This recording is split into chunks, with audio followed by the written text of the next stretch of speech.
ठाण्यातील अनधिकृत बांधकामांचा दंड माफ करण्यात येणार आहे। या दंड माफीसाठी अटी आणि शर्ती लागू केल्यात। मात्र या निर्णयामुळे राज्य सरकारचं कोट्यवधींचं नुकसान होणार आहे।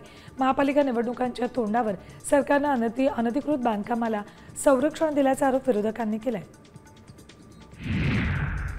कल्याण श्री रस्त्यावर कल्याण ते तळोजा मेट्रो मार्गाची कामं सुरू आहेत। या रस्त्याच्या खांबावर गर्डर ठेवण्याची कामं मेट्रो कंपनीला करायची आहेत। त्यासाठी वाहतूक विभागानं 31 ऑगस्टपर्यंत शिळफाटा रस्त्यावर रात्री 12:15 ते पहाटे 5 वाजेपर्यंत वाहतुकीत बदल करण्याचा निर्णय घेतलाय।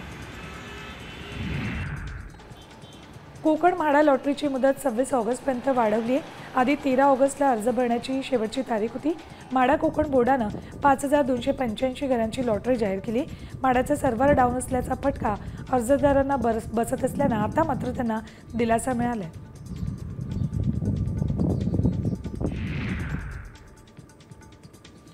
नवी मुंबई महापालिकेनं रस्त्यांवरील खड्डे बुजवण्याची कामं वेगानं हाती घेतली। बेलापूर विभागामध्ये रस्त्यांची दुरुस्ती युद्धपातळीवर सुरू आहे, तर येत्या 10 दिवसात गणेशोत्सव असल्यामुळे खड्डे बुजवण्याच्या कामाला वेग आलाय।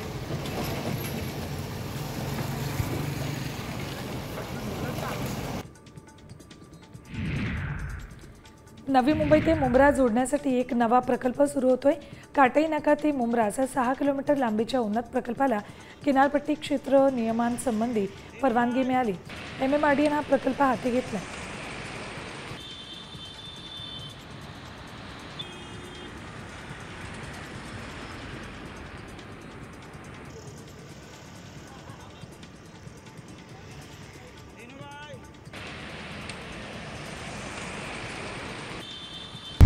आता isakal.com आहे देशातील नंबर 1 ची मराठी न्यूज वेबसाईट।